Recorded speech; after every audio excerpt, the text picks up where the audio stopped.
I'm so bored! All I've been doing for the last week is laying on my bed. I think there's mold growing under here. I've had nothing to do. It's so boring here. Seriously. Nothing to do. It's literally the worst. I don't know how I haven't gone insane yet. All I've got is this TV remote and this bag of crisps and... Oh wait, I have an idea. Okay, so, right. Hear me out here. Take this. Now, right. Keep listening. Take this. Ignore the cocaine out on the desk and... Phew. Video game TV channels don't work. That's all for today. Or I should probably say, video game TV channel doesn't work. Because at least in my mind, there's only really one notable one, and that's G4. I mean, yeah, there are others, but not really. Video game TV channels are a pretty hard thing to come by because, like I just said, they don't work. The main problem they've got is the domination of the internet covering games. There just isn't really room for traditional media anymore. You'll watch content creators play video games, talk about video games, review video games. You're not turning on a set box to find out that Forspoken was mid. But who in history has tried to combine the most untraditional media with the most traditional media? G4 first launched on the 24th of April 2004. That's right everyone, it's a Taurus. I thought it was a boy. The first thing aired on G4 was a week-long Pong marathon. It was just Pong, that's it. The concept behind their channel was effectively to become MTV, but for gamers. For those who are simply too young to understand what an MTV is. Aren't I like 16? Or I guess was at this point. It was a channel that aired music videos and occasionally other music related showings. And while they still do exist today, no, they don't. I get by MTV for gamers, they definitely meant the heyday of MTV, but saying that sentence in the year 2002 when MTV was already starting to decline doesn't really bode well. And believe me, if you haven't caught on already, we're going to get there. With the channel fully launched with 11 programs ranging from Pulse, a weekly gaming news show, to Bill Sindelar's Blister. That's disgusting. It was also not enough to fill up 24 hours. G4 ran 24 hours a day, 7 days a week, and these 11 shows are all mainly half-hour slots. So by doing some quick maths, that's like at least 2 reruns a day. Imagine watching Bill Sindelar's Blister like 5 times in one day. I think I'd probably throw up.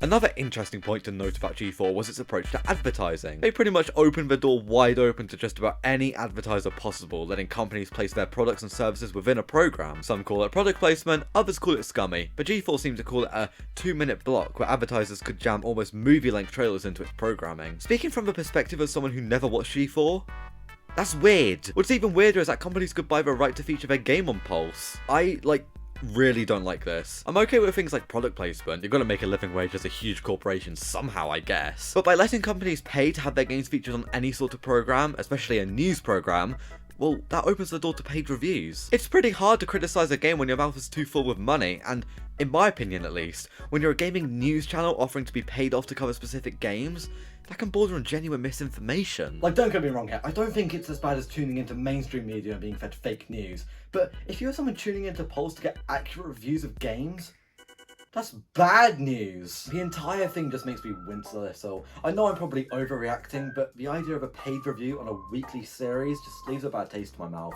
If I was running Pulse, I'd never dream of such a thing. It's just not my style. G4 was initially aired to 3 million Comcast customers, featuring programming such as gaming competitions, talk shows that interacted with G4's messaging board, and Cheat for all you dirty, little, filthy cheaters out there. Just under 2 years after the launch of G4, it was announced that G4 Media would acquire and merge with the rival TV network, Tech TV. That had only launched 6 years prior in 1998 under a different name and was aimed at a slightly older audience discussing computers and technology. Both networks combined and rebranded as G4 Tech TV, an incredibly stupid decision because G4 would revert back to their initial branding less than a year after the rebrand. Okay, what else was major about 2005 for G4? Yeah, The Fall of Man. Or more so, The Rise of Man, but The Fall of G4. When Neil Tile stepped up as the president of G4, he announced that the channel was going to move to be more male-orientated, which was bad enough on its own, but then he realised that he doesn't just mean kicking girls up the scene to avoid cooties, but he means to shift away from gaming altogether. Then what the f*** am I doing here? Step 1 on how to kill your gaming TV channel. Stop talking about the games. The advertisements, the money to cover games from publishers, and the reruns are all bad, but let's face it, it could probably fly in 2004. But with Comcast trying to combine G4, Style, and E into one group, they thought that the gaming content was too niche to continue with. The entire point of the channel was gaming, and despite the network being a niche network, it had viewers that expected gaming content. So this pivot away made next to no sense. From the looks of things, this all culminated during G4's live coverage of E3 2007, where they cut from a live feed of Halo 3 to have a host start talking over it. This quite obviously ruined a major moment of the event for people watching around the world, and just to make things worse, apparently they cut to commercials about 5 times during a live keynote. We missed a whole chunk of the Bioshock demo, come on! If I wasn't 1 year old during E3 2007, I would be f***ing pissed. It was a big misstep, and it sort of culminated the last 3 years since the Tech TV merger. G4 was no longer interested in being a gaming TV channel. Again, what the f*** am I doing here? Syndicated programming seemed to be the future for G4, and this wasn't a good thing. Since the Tech TV merger and the pivot away from gaming, long-standing programs like Judgment Day and The Electric Playground were being cancelled, a trend that sadly continued until previous headliners of the channel started to be cut back. The iconic X-Play and Attack of a Show were given less time on air, a sure sign of things to come. That thing just came. Things just went further and further downhill. 2010 saw the removal of G4 from DirecTV and failed buyouts from UFC and WWE. I don't know why 2 wrestling companies were in for a gaming TV channel, but hey, it's not a gaming TV channel anymore. Who cares? And October 28th, 2012 would bring an end to X-Play and Attack of the Show, 2 long-running shows on the channel that ultimately would bring an end to studio programming on G4. That was a sign of the times. No one cared anymore. Gamers didn't care about G4 and non-gamers didn't care about G4. I mean, there was a reason it was removed from DirecTV in the first place. No one cares. But despite all the negativity about the network, staff being laid off, showrunners leaving, there was a glimmer of hope. After the cancellation of X-Play and Attack of the Show, G4 was barren. I had to pay off a tumbleweed to roll through this place. There was no more studio content left to produce and no more original content left to make.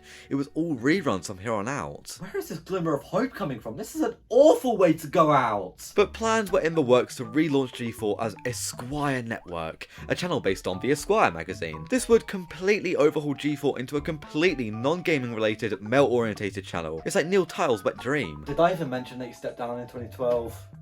No.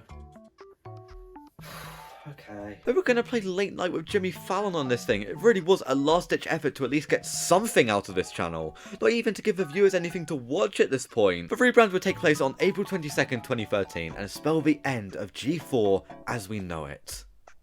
Until a delay. The relaunch was pushed back until summer 2013, allegedly to work on more original content for launch. And you know what? I think they do care about welcoming us gamers onto the platform. They're delaying projects.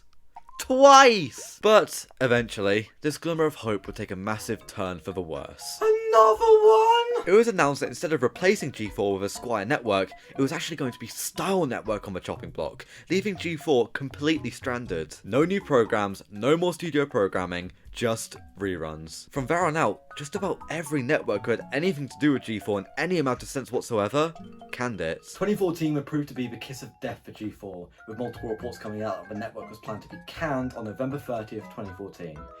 And all things considered, they put together quite a good funeral for the show. The final thing shown on screen brought it back to where it all began. A slow pan out of a game of Pong, followed by our host Kevin Pereira yelling, "I'm at Comic-Con!" A Donkey Kong game over and a Game Boy startup. It's a lot better put together than how I'm describing it, I promise you. So, that was the end of G4's first incarnation. Oh yeah, they made more. And I can't even change the channel because I threw my TV remote out of the window a long time ago. All I can do is slowly watch this network die again. Very slowly.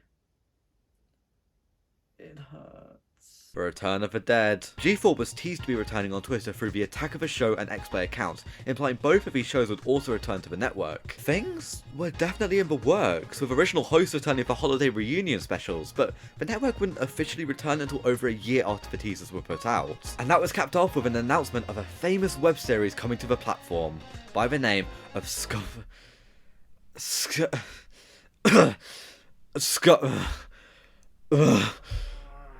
the... Okay, Fine, we'll talk about him. This is Scott Wozniak, who's been making the web series Scott the Woz since 2017. Scott the Woz is a video game review web series with a focus on discussion and retrospective of video game topics such as consoles, accessories, history, and subculture. Okay, Wikipedia is only going to take us so far here. Multiple episodes of the series, picked by Wozniak himself, are compiled into 1-hour blocks with a few editing and music changes made. And I guess getting a YouTube web series onto actual television is a pretty big achievement, so congrats. The series is loved by many, and I'm partial to it. But one thing for certain is that me and Wozniak have nothing in common. Seriously, nothing. He runs a YouTube web series. I talk to my wall for no reason every single day. There's literally nothing that we have in common. Oh, we both like video games. So all seemed well. G4 were moving into YouTube and Twitch spaces, trialing short form content, old presenters were back. There were new faces too. An attack of a show and X-Play. Oh wait, rewind? Who's that? That's... Well, this is the second person I didn't want to discuss in the span of 188 words. I try not to interact with piles and piles of hate for people in the gaming industry because 99% chance if it's a woman who's the scapegoat of the week, it gets a little... But since it's a pretty major incident in the history of relaunch G4, I think I'm going to have to mention the infamous Frost Gran, and also because, oh my god, I still can't change the channel. Please, help me. So at one point during an X-Play episode in January 2022, Frost went on a rant about sexism in the gaming industry, pointing out how previous X-Play hosts were objectified. She specifically mentions that if we don't like it, we shouldn't watch it, which is a valid point. G4 was shut down 10 months later, so naturally everyone with a keyboard pointed the blame on Frost, seeing how she did tell people not to watch. But to be honest with you, G4's second shutdown had been coming for a while. However, it is important to note that while I did just paint Frost as the good guy in the situation, she did tweet out, "I survived," in response to a bunch of G4 employees losing their jobs. That's a pretty big yikes from me. So what do we take from all that? G4 are fucking dumb. Seems like they not only revived Attack of a Show and X-Play, but also all of the stupid decisions that management made while the actual G4 ran. Also, trying to compete with online streaming nowadays is hard, even for gaming news. Since the 2000s and the rise of the internet, we've mainly consumed our gaming news from online sources like IGN, or got it through carrier pigeon like me. The GameCube controller was gonna have 2 analog sticks! G4, born in 2002, was thrust into a world where the internet was rising up, and gamers were tuning into websites like GameSpot instead of TV. Meanwhile, G4, born in 2021, was thrust into a world where most were frustrated with cable as a whole, and there just wasn't room for something like G4 anymore, even if it had been run well to begin with. Whilst more recent death is a bit like a slow, blood-curdling scream rather than a well-crafted and put-together goodbye, I don't think the final goodbye is all that bad. From October 19th to November 18th, 2022, G4 started to slowly leave all of its hosts. Wow, this revival barely lasted a year. That's depressing. The true final broadcast was a slow pan out of a game of Pong, but superimposed in marker pen onto Gina Darling's forehead. A deadpan voice read out, "I'm at Comic-Con." And that was that. G4 was dead. But now that my TV has finally turned off, what did I think of G4? It was pointless. I'm sorry, but there was next to no need for G4 to exist in the first place. I kind of already discussed it just now, so TLDR, internet bad for TV, people don't like cable, make stupid baby noise here. In terms of my personal experience with TV as a gamer growing up, I didn't actually watch too much TV when I was younger. I consider myself a Cartoon Network kid, but I dabbled in the occasional showing of Disney XD and Nickelodeon. I just thank God I wasn't one of those kids who wasn't allowed SpongeBob growing up. I think I'd be a much different person if that was the case. It was a novel idea, especially in the early 2000s, but overall, I think G4 was doomed to fail from the start. Ultimately, gaming and traditional TV just don't really mesh. And I think it's because the internet had already just sunk its teeth into gaming by the time G4 rolled around. Maybe there's an alternate timeline out there where G4 established themselves as reputable gaming media. I mean, hey, it's about as likely as a timeline where I'm happy. But now that I'm done entertaining myself, I can slot right back into my comfort zone and go back to where I belong. Ratchet and Clank all for one. I am gonna have just the absolute corker of a night.